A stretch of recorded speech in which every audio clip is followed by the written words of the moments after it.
Gracias, Betina Piñeiro. Importantísima la reflexión también, cómo culturalmente nos afecta todo lo que tiene que ver con la vivienda. Y es importantísimo también que sepan que Betina no solamente viajó un montón para estar en este encuentro, sino que hay un montón de compañeros y compañeras que no pudieron estar, que representan diferentes lugares del interior del país, pero que acompañan todo lo que es el proceso por el sí. Y bueno, les mandaron un abrazo gigante a todos y todas. Esperemos que nos sigan en la transmisión en vivo. Es el turno ahora porque no tenemos mucho tiempo, tenemos un montón de cosas para compartir, pero mejor que la síntesis de lo que están diciendo cada uno no podemos tener. Entonces, lo importante ahora es darle la palabra a dos de los compañeros que trabajaron en una de las comisiones más importantes de este proceso, que es la Comisión de Contenidos. Y en lo personal también quiero agradecer todo lo que han trabajado en horas más allá de los sistemas de cuidado, como decimos con Alicia en algunas de las reuniones, porque no es la única comisión que ha trabajado. Todas han trabajado intensamente para este encuentro, pero sin esta comisión hay muchas de las cosas que no podríamos haber quizás avanzado tanto en el sistema reflexivo. Quiero darle la palabra entonces ahora a Néstor Silva y a Alicia Esquivel.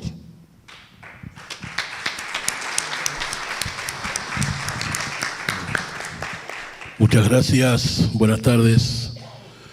Uruguay tiene una gran deuda con las personas afrodescendientes, deuda que comienza cuando se asume como república libre e independiente, pero mantiene la matriz productiva basada en el tráfico y esclavización de personas africanas y su descendencia. La violencia contra la dignidad humana fue la herramienta básica y fundamental para que ese sistema funcionara. Este es el inicio del cruel entramado que sostiene una escala de valores que hoy reconocemos como la forma del racismo que atraviesa la sociedad uruguaya. A medida que Uruguay se consolida como nación, naturaliza que su desarrollo esté basado en políticas de exclusión que por acción o por omisión se reflejan en todos los aspectos de la vida de los y las afrodescendientes. Esto dificulta la discusión seria del racismo estructural resultante, ya que hace a la esencia misma de la identidad nacional. Si bien los colectivos afros organizados hemos logrado con mucha militancia, proposición y acción que se comience a dialogar en torno a la existencia y reconocimiento del racismo estructural y del racismo institucional. A partir del trabajo sistemático y organizado por parte de la comunidad afro, se han hecho visibles las dificultades históricas que enfrentamos desde la trata esclavista hasta la actualidad. Esta visibilidad ha permitido alcanzar algunas conquistas aún insuficientes, pero que permiten avanzar hacia la equidad en nuestra sociedad. Hoy, en Uruguay y la región, existen algunas líneas de pensamiento que reconocen la deuda histórica que toda América y el Caribe contrajo con las y los afrodescendientes de personas africanas esclavizadas. Es más, se reconocen los aportes a la identidad de las Américas.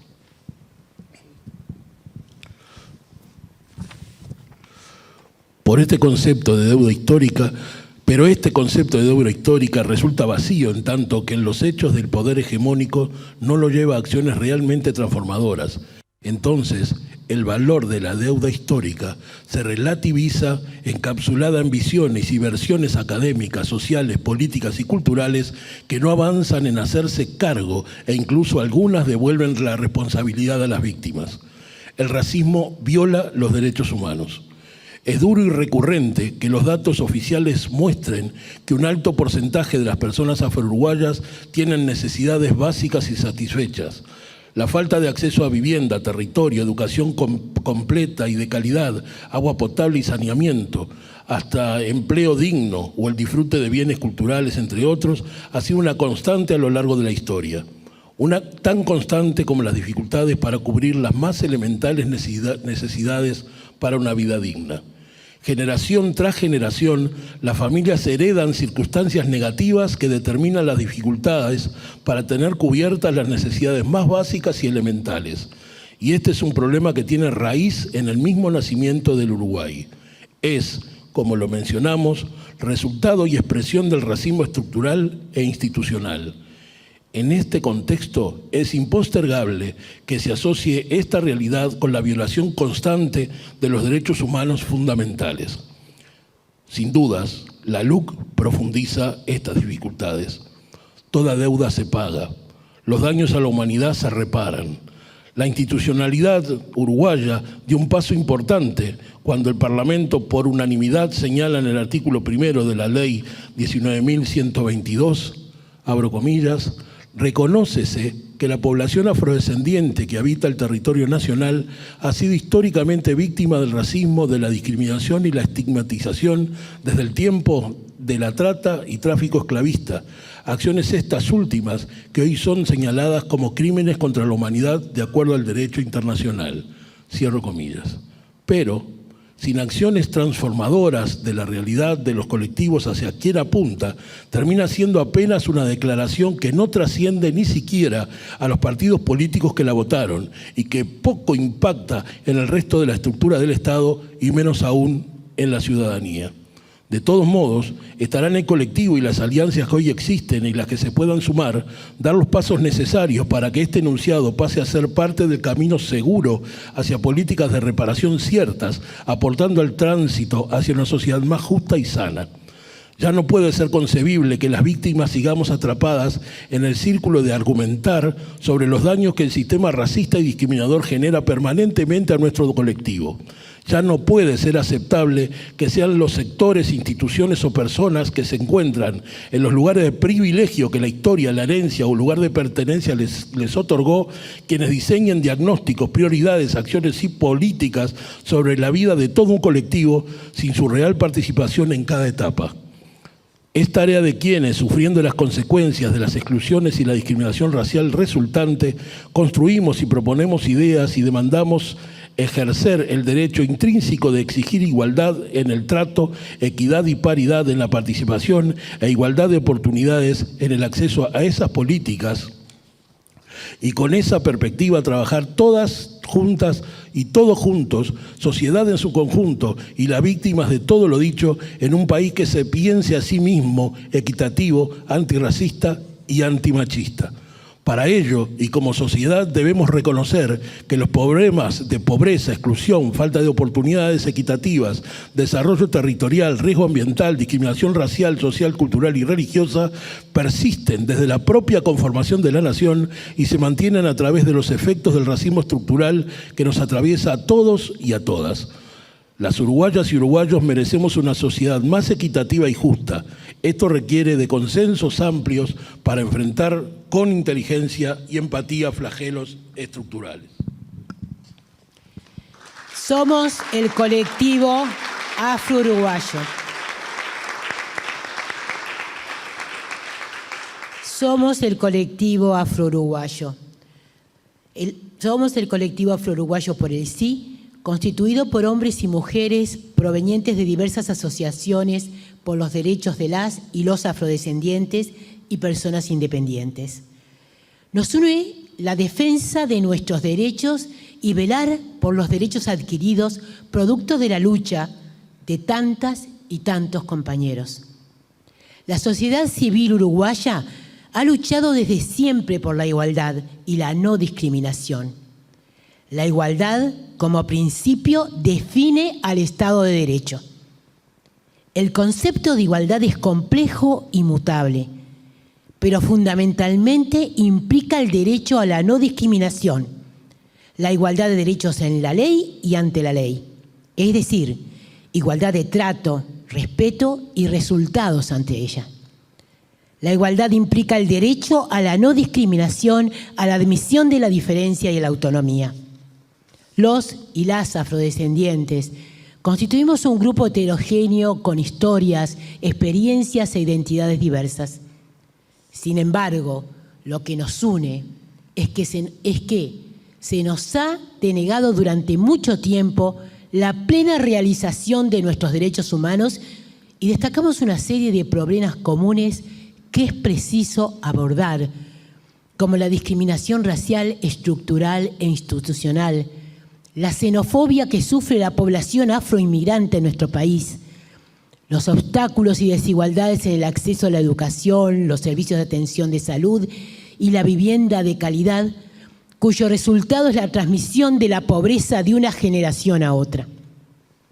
La intolerancia contra las religiones de matriz africana, la falta de reconocimiento y valoración de la diversidad étnica y cultural de las y los afrodescendientes y de nuestra contribución a la sociedad.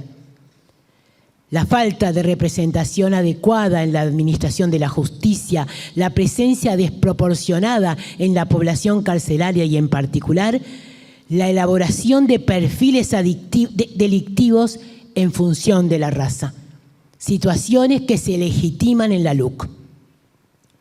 Las desigualdades que permean a la colectividad afro-uruguaya en función del origen social, étnico y de género están plasmadas en decenas de trabajos de académicos, expertos, instituciones públicas y organizaciones de la sociedad civil que han hecho análisis y reflexionado sobre el tema. Sin embargo, el impacto de las mismas es muy pobre. Una cuestión específica salta a la vista. En términos de precarización de todo tipo, la población afrodescendiente es la más afectada, y más aún sus mujeres. Somos 300.000 personas. Residimos en las zonas de mayor pobreza en departamentos fronterizos con Brasil y en la periferia de la capital, Montevideo. Población joven, siendo la esperanza de vida al nacer menor que la de la población no afro. El 39% de la población afrodescendiente de 20 años o más tiene únicamente educación primaria y solamente el 9% cursa o ha cursado estudios terciarios. El 15% de niñas y niños afrodescendientes de entre 4 y 5 años no asisten a centros de enseñanza. La LUC desampara a estos infantes. Las mujeres afrodescendientes presentan la tasa de desempleo más alta a nivel nacional. Las trabajadoras mayoritariamente se dedican al trabajo doméstico, 1 de cada 4.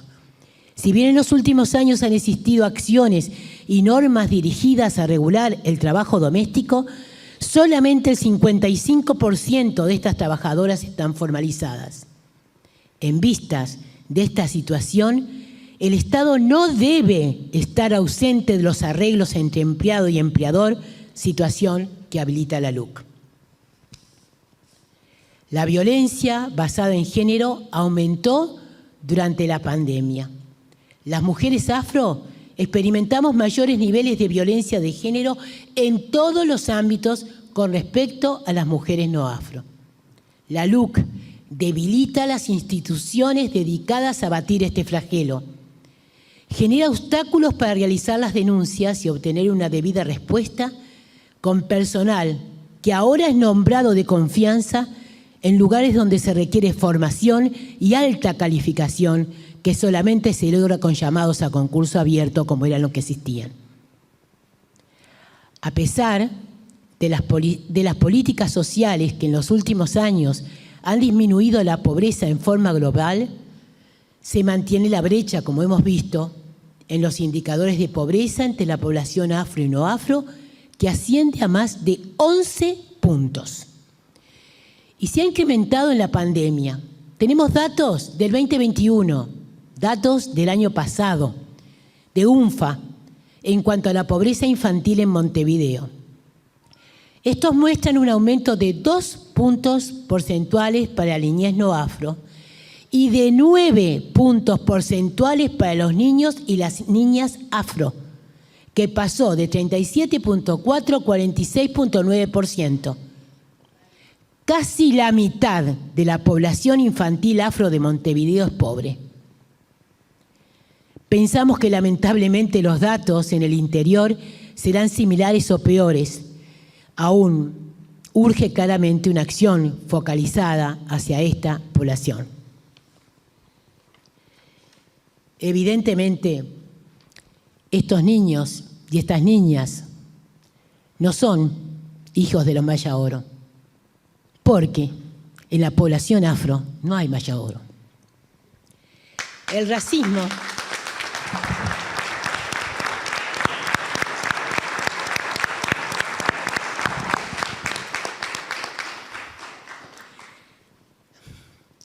El racismo a la uruguaya es un racismo de costumbre, automático, irreflexivo, naturalizado, culturalmente establecido y que no llega a ser reconocido o explicitado. Se presenta de forma tan solapada que no habilita defensa. Opera silenciosamente, se infiltran ademanes, dichos, miradas, postergaciones. El racismo diario en donde la apariencia juega un rol fundamental. Se presenta en forma inocente, pero es terrible, y su accionar comienza ya a edades tempranas, lo sufren las niñas y los niños afro, y su resultado es la exclusión de las personas afro de los lugares de reconocimiento social. Alertamos que en los últimos tiempos han aparecido actos racistas violentos que expresan desprecio y odio y que requieren ser reprimidos. En 2016-2017, el equipo de antropología de la Facultad de Humanidades realizó, a pedido de la OPP y en función de que se iba a realizar una estrategia hacia la población afro al 2030, que obviamente ya no está más, realizó un relevamiento etnográfico antropológico de la comunidad afro-uruguaya en los departamentos de Rivera, Cerro Largo, Artigas, Salto y Montevideo. Extraemos del documento en forma SIC, porque hay que leerlo así. Abro comillas. Ninguna de las narrativas recogidas sale incólume de la impronta del racismo y la discriminación. Desde profesionales y técnicos hasta familias de analfabetos, todos expresan en sus trayectorias diferentes niveles de vulneración simplemente por la razón de ser afro-uruguayos o uruguayos. Este racismo envolvente en los espacios de enseñanza no resulta solamente un recuerdo de generaciones pasadas, sino que en la actualidad también se manifiesta en docentes blancos en relación a otro o otras docentes afro-uruguayos, también a estudiantes, y en la interacción entre pares. Cabe señalar que las modalidades de racismo y discriminación que ocurren en los ámbitos públicos de enseñanza no se remiten únicamente al insulto u otras formas de desconsideración. La atención diferenciada a alumnos blancos y afro-uruguayos, los supuestos de que los unos y otros son capaces de aprender, son implícitos en las prácticas educativas que terminan truncando trayectorias educativas o bien generando analfabetos con primaria formalmente finalizada, como constatamos durante todo nuestro trabajo de campo. Se educan a unos niños de una manera y a otros de otra. Estos niños, vuelvo a decir, no son los hijos de la malla oro. Por lo tanto, ¿requerimos más datos para actuar? Ante esto, desde el colectivo afrodescendiente y las alianzas que sostienen, nos proponemos dar los pasos necesarios para elaborar propuestas, definir estrategias y lograr políticas de reparación ciertas, aportando al tránsito hacia una sociedad más justa y sana. Las víctimas de las variadas formas de racismo no podemos continuar atrapadas en el círculo sin fin de tener que argumentar sobre los daños que el sistema racista y discriminador genera permanentemente en nuestras vidas. Ya no puede ser aceptable que sean los sectores, instituciones y personas que se encuentran en los lugares de privilegio que la historia, la herencia o lugar de pertenencia les otorgó, quienes hagan diagnósticos y marquen prioridades. Se hace necesario recordar la ya histórica consigna de que nada sobre nosotros sin nosotros. Hemos construido y propuesto ideas y desde el ejercicio de nuestra ciudadanía demandamos ejercer el derecho de exigir igualdad en el trato, equidad y paridad en la participación e igualdad de oportunidades en el desarrollo de la política pública. Y con esa perspectiva, trabajar todas y todos juntos en un país que se piense a sí mismo justo, equitativo, antirracista y antimachista. Es hora de profundizar conceptos y desterrar ambigüedades. No debemos entrar más en la lógica de ver el racismo como una enfermedad social. Sabemos que este se manifiesta a partir de un amplio espectro que incluye dinámicas económicas, políticas, sociales, culturales, estéticas. El sistema esclavista y la esclavitud fueron concebidos a partir de definiciones ideológicas de dominación en función y expresadas en el colonialismo, que fueron base conceptual y moral para la estructura de castas sociales racializadas, precursoras del racismo estructural e institucional de la actualidad. Por definición, el racismo estructural e institucional es ideológico y la mirada para dar batalla debe darse con esa perspectiva.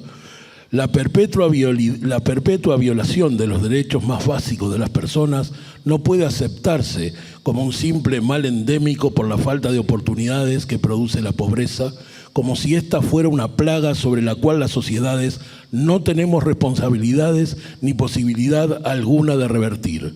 La pobreza que resulta del sistema de cosas en el que está anclado el racismo estructural es una clara violación sistémica de los derechos humanos.